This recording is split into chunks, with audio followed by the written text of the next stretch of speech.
this is my brother. I called them to help. It's like, please tell your brother to raise his hands. They're going to kill him. They will kill him now. They're going to kill him. You can't wait for a person to pull a gun if you believe that they have one. Say his name! Alfred Olango! Tonight in El Cajon, a police shooting. The death of Alfred Olango. KPBS Evening Edition starts now.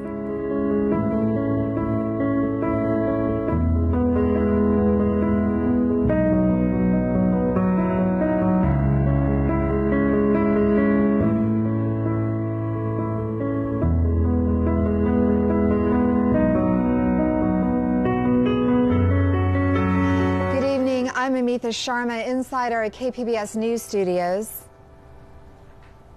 And I'm Ebony Monet outside of the El Cajon City Hall. Tonight marks 1 year since the police shooting death of Alfred Olango. That killing sparked days and nights of protest and questions about police-community relations. Questions communities across the nation are still struggling to answer. Tonight, we reflect on lessons learned. We'll hear from Olango's family. We'll also hear from community activists and a San Diego group that's working with police to help officers better respond to people experiencing a mental crisis. That's all coming up in just a few minutes. Amitha? Thank you, Ebony. San Diego's battle against hepatitis A has reached some of the beach communities. City crews began power bleaching the sidewalks today in Pacific Beach, Ocean Beach, and the Midway area. A line of work trucks lugging tanks of bleach rolled down slowly Garnett Avenue, while workers dressed in white hazmat suits walked with hoses to disinfect the busy tourist walkways. Sidewalk bleaching will begin in Uptown and Mid-City on Friday. The cleaning has been identified as a key action in helping to eliminate the virus, which has killed 17 people.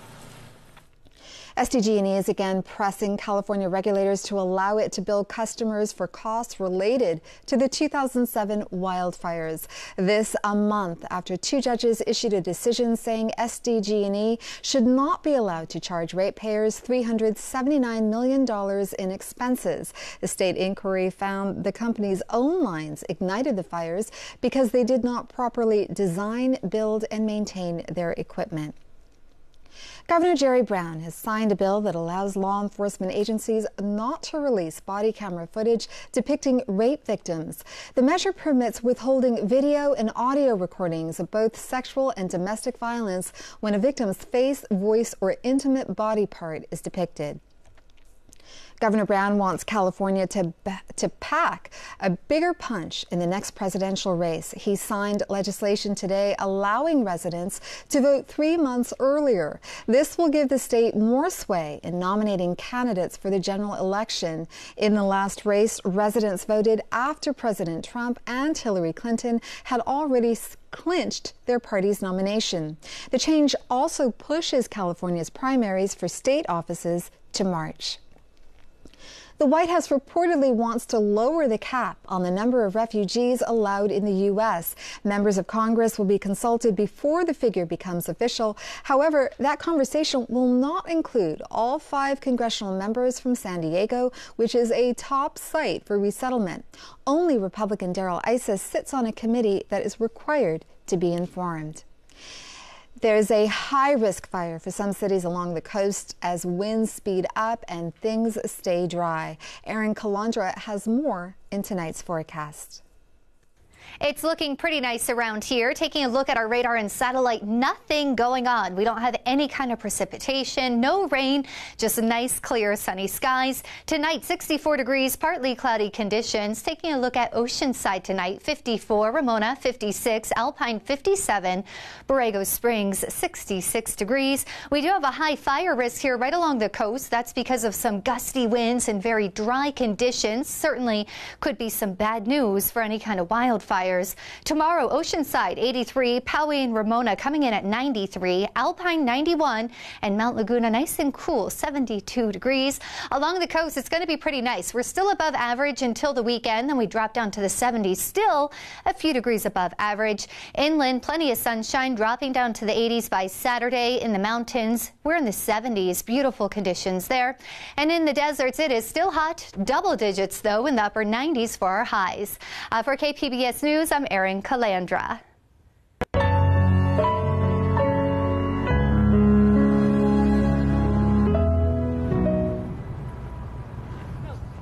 It's quiet out here outside of City Hall today, but 1 year ago, this was one of the sites for the mini protest. People rallying against the police shooting death of a 38-year-old refugee. The death of Alfred Olango struck a chord with communities across San Diego. KPBS's Maureen Cavanaugh explains. On September 27, 2016, Lucy Olango called police saying her brother wasn't acting like himself. She asked for psychological assistance. Licensed mental health clinicians who work with police were not available to respond, but police officers found Olango about an hour later in a taco shop parking lot.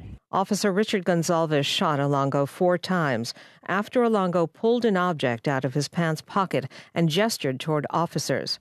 It was an electronic cigarette.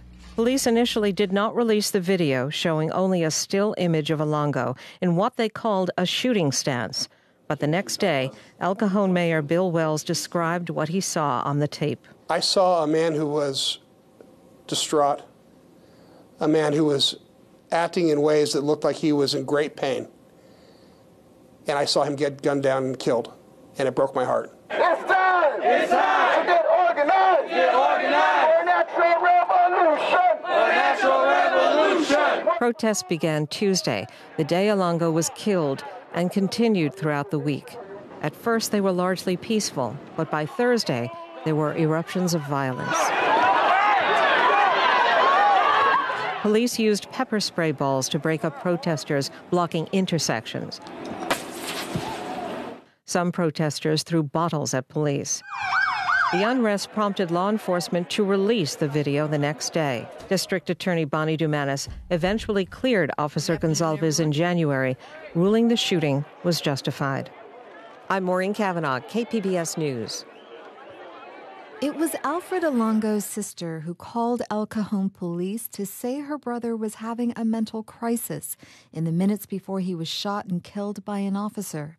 Lucy Olango has since sued the police department, alleging negligence. I spoke to her this month at her lawyer's office about her brother's death. Take me back to that day, September 27th, 2016, when your brother Alfred Olango was shot and killed by an El Cajon police officer.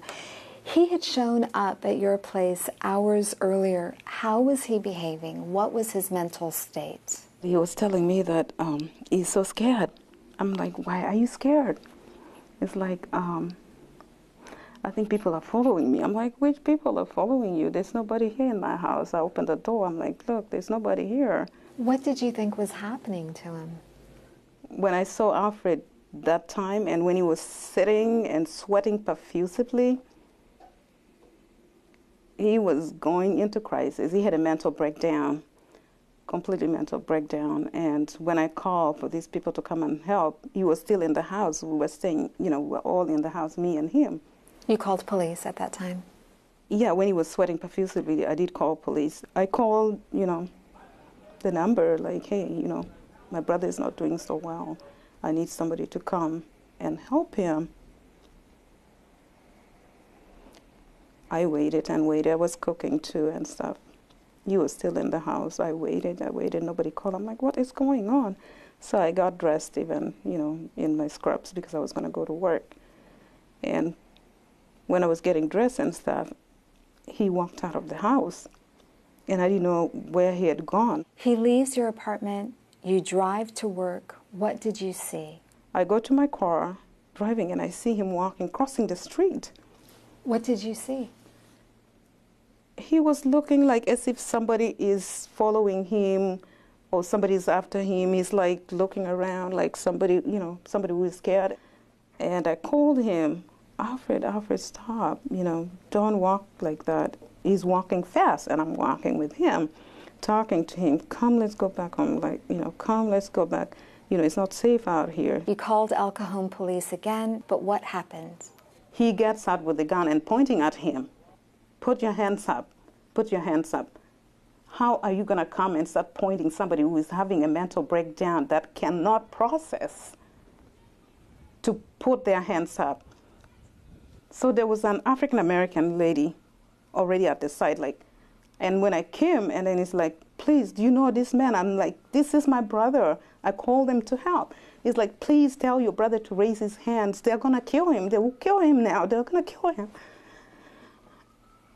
I was pleading with him. Please just raise your hands up, you know, but I felt like they shouldn't even point him with a gun, and I told them he wasn't armed. Again, you told a dispatcher and police when they arrived at the scene that your brother was unarmed. Former District Attorney Bonnie Dumanis concluded that police were justified when they shot and killed your brother. In fact, Dumanis said that the way that your brother removed an object from his pocket and raised his hands made it seem as if he was trying to let the officer know that he was about to get shot. How does that conclusion compare with what you saw? Who wants to be killed? If he wanted to die, he could have killed himself. He wanted to live. He was crying for help. He was walking, crossing the street back and forth. He was crying for help. So Dumanis also said that Olango had cocaine and alcohol in his system at the time of the shooting. Do you think that that influenced his behavior? It probably could have, but he was going through things. He had just lost his best friend like a day or two before. So, as you know, there's been great debate, great tension in this country over police shootings of African Americans. Does the shooting of your brother fall into that conversation? Yes. What about if it was a white man standing there? Would they have reacted differently? Probably. It's been 1 year since your brother's death. How are you coping? It has been a journey. I've been through valleys, mountains, through the valleys. It's been tough and very difficult. Knowing that he's not going to be coming, being cheerful and joyful, like, hey, sis, I'm here. What's going on? I miss you. I love you. Lucy Olango, thank you very much for speaking with me today. I do appreciate your time talking to me. Say his name. Alfred Olango! Rest in peace, Alfred. San Diego City has a horrible citizens review board. A horrible citizens review board. Today, Olango's family, friends, and community groups rallied outside El Cajon City Hall, demanding a citizens review board for police practices for El Cajon. KPBS News has reached out to El Cajon Mayor Bill Wells and El Cajon Police Chief Jeff Davis about tonight's coverage. They declined interviews. We did speak to BRYAN Pendleton with the San Diego Black Police Officers Association. We wanted to know what would he do as an officer in the Olango situation. If I recall correctly, the gentleman who is walking up to the officer, kind of agitated. I believe he had his hand in his pocket.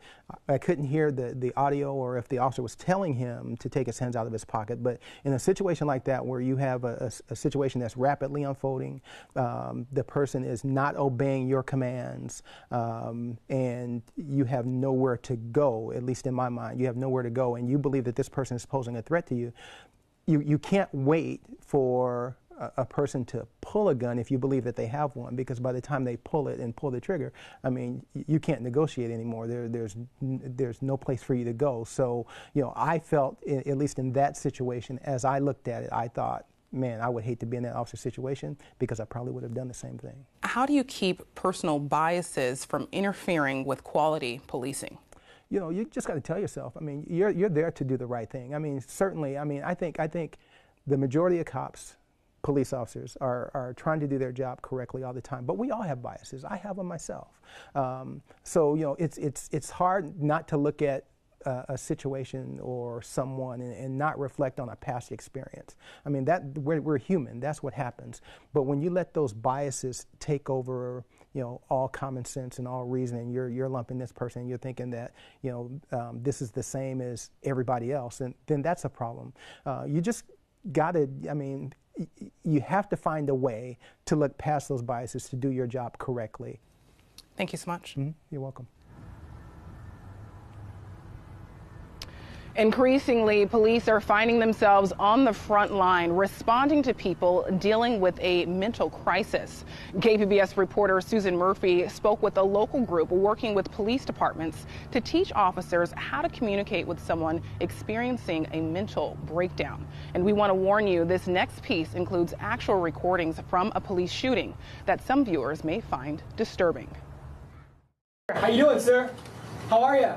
Officer Bird. In a role-playing scenario, a knife-wielding man in a tree is acting threatening and mentally unstable. Police officer Reuben Burton Jr. tries to calm him. Hey, so tell me, what's going on, brother? Burton works to keep a safe distance and de-escalate the situation so he can call for psychiatric assistance. Hey, bro, just drop the knife. But the man doesn't respond. He jumps from the tree and lunges at Officer Burton with the knife. Burton's partner shoots the man, who falls to the ground. Suspect is down. Fortunately, on this day, there's no bullet wound. Nobody dies. If you think it's appropriate, request a PERT unit. Burton and dozens of other newly graduated San Diego police officers are training. Are we going to tase him out of the tree? No. Okay. Are we going to beanbag him out of the tree? No. For interactions with people suffering from a mental crisis. Across the county, that number is staggering. Since 2009, San Diego County law enforcement, these calls coming into dispatch of a psychiatric nature have increased 92%. San Diego Police Department in the last year alone was roughly 110%. Mark Marvin oversees the training. But we're also looking at how you're introducing yourself to the subject. He's director of San Diego County Psychiatric Emergency Response Team, or PERT. The nonprofit works with every law enforcement agency in the county, helping officers develop communication skills to help them diffuse potentially deadly situations. The more he's going to vent, the more he's discharging energy. PERT also employs 51 licensed mental health clinicians who pair up daily with law enforcement officers. They spend their entire shift on patrol. When a 911 call comes in to dispatch, the dispatcher can look at who's out in the field and can basically dispatch a PERT team to that scene when that person is in the midst of a psychiatric crisis. The need for crisis teams has drawn renewed attention across the nation in recent years following several high-profile police shootings of people experiencing a mental crisis. And somebody didn't go home that day. That's Mr. Olango. Nationwide, a quarter of all people shot by police were impacted by mental illness. In San Diego County, 62 fatal police shootings have occurred since 2010. We are on the sideline in a lot of these scenarios, hoping for an opportunity to be able to engage that person. For our clinician to interact with a person in crisis, there has to be a guarantee of public safety. Marvin's team of clinicians has more than doubled in the last 2 years, but it still falls far short of meeting its skyrocketing demand. Last fiscal year, we responded to just about 8,000 of these calls in San Diego County. Meanwhile, recognize that's about 1/4 of all these calls coming into dispatch because we're not 24/7. Say his name! Alfred Olango! Say his name! Alfred Olango! One missed call was for Alfred Olango in El Cajon. The PERT team had been responding to a different call. Unfortunately, I know some people almost believe that it's as if we come in from the sky wearing capes, and it doesn't work that way, you know. And maybe in some of the movies, you know, there's always a great outcome and the piano music is playing in the background. I wish that were the case. PERT clinicians are assigned to the most needed areas, including the San Diego Police Department's Central Division in and around downtown. It's where hundreds of homeless people live on the streets. But also the other tragedy is there are so many people who are homeless living with severe mental illness. But we know no bounds. We go into the wealthiest communities as well as those most impoverished. You started getting some clients from me? PERT hired an additional 10 clinicians since last year and trained more than 1,000 officers and deputies in its 1- to 3-day academies. It's trust. It's building a collaborative relationship and realizing, unfortunately, with mental illness, we're in this for the long term. Susan Murphy, KPBS News. Earlier today, we spoke to State Assemblywoman Dr. Shirley Weber. She wrote AB 953, which was signed into law by Governor Jerry Brown. It mandates that law enforcement collect data about traffic stops, including demographics. And she tells me this is one step in the right direction towards combating racial bias in policing. We've got a problem in terms of African American males, and it's ongoing. And anyone who's a mother of an African American male is concerned and should be very concerned every time the child leaves home. 1 year ago, Wilnisha Sutton was already a San Diego activist. So she says when she found out about the police shooting death of Alfred Olango, she felt compelled to come here to El Cajon. And once she got here, she documented everything she found on her cell phone. Oh my God. Tuesday, September 27th, 2016. Oh my God. Wilnisha Sutton jumped out of her car in downtown El Cajon and started recording. God. Jesus Christ. She got to the Broadway Village strip mall minutes after police shot 38-year-old Alfred Olango. Olango's sister was one of the first people Sutton saw. Man, I call you guys to come and help my brother, not to come and shoot him in front of me, okay? Using her cell phone, Sutton started recording accounts of witnesses. And then I saw him go pow, pow, pow, pow, pow, 5 shots. So and next thing you know, I got closer and I saw the young man on the floor. He was dead. Nothing. I felt compelled, like I have to report live what's going on. I don't want to wait for the news and the media to come up with their own narrative. I'm going to go and give the people the truth. In fact, truth is the moniker Sutton uses when performing. The 30-year-old San Diegan is a singer, mother, and proud activist. Activism to me means to be free and vocal about what you believe in and to stand up for those that don't have a voice. You saw what happened, bro? 1 year ago, Sutton says she was in that parking lot to stand up for Olango, a man she didn't know. It didn't take long for others to join her. When I got there, it probably was like 10 people there. An hour later, it was like 100. The crowd moved to outside the El Cajon Police Department, not knowing at the time if Olango had survived. No justice! No peace! No justice! No peace! Medical personnel pronounced Olango dead at the hospital, and by Wednesday, the gathering had swelled. Revolution, nothing less! A lot of the people that lived in that area were more so spectators and not really getting involved in the movement, but it didn't matter. It was just amazing to see people out there and to see the people that did come out there, because it was people from every color, every religion, and it was the most beautiful thing I've ever been a part of. The assembly turned into demonstrations, at times spilling into the streets. No justice, no peace, no racist police. Sutton soon found herself leading the call. Say his name! Alfred Olango! Say his name! Alfred Olango! By Thursday night, law enforcement took a stronger stance. I think the third night is the night they tear gassed us and pepper sprayed us and shot pepper bullets at us. El Cajon police said demonstrators blocked traffic, broke windows, and assaulted officers. Police arrested 5 protesters. My mom was scared. My siblings would call me every night like, you need to go home. I'm like, I'm not going home. Why are you shooting at this man? That's just me. If I'm in something, I'm in it full-fledged. Y'all sworn in to serve and protect. By Friday, September 30th, El Cajon Police Chief Jeff Davis called a press conference. This is Mr. Olango. To announce county law enforcement unanimously agreed to break protocol and release the footage of the shooting. That was the intention of releasing this video. We really emphasize our desire for peace and calm. A people united will never be defeated. In the days that followed, the protests spread. No justice, no peace, no racist police. That Saturday, demonstrators marched downtown to San Diego Police Headquarters. Don't shoot! Don't shoot! By Sunday, Truth was back in El Cajon. She captured this cell phone recording. Law enforcement surrounded the parking lot memorial, near where Olango was killed days before. They wore helmets and were armed with batons. Authorities had declared it an unlawful gathering. Police arrested 14 people, most who they say refused to disperse. I felt betrayed, like I felt hurt, and I felt very discouraged at the state of the way the police came out. Still, Sutton returned to El Cajon night after night, even as the crowd shrank and the news cameras went away. It was discouraging.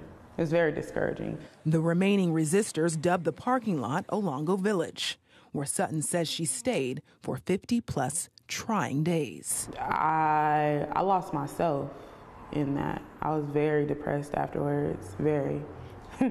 Whew, it made me emotional even talking about it. A year later, there's no sign of Olango Village or any indication of what happened there. If you want to stand right here, you can stand right here. Monisha Truth Sutton says she's still not satisfied with the explanation for the shooting offered by police, but says the day she spent in El Cajon made her more aware, more loving, and more prepared to fight for communities of color. You can't just kill people and expect for us not to stand up for our rights.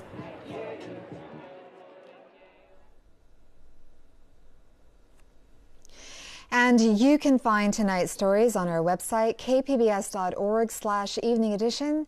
Thank you for joining us and have a great evening.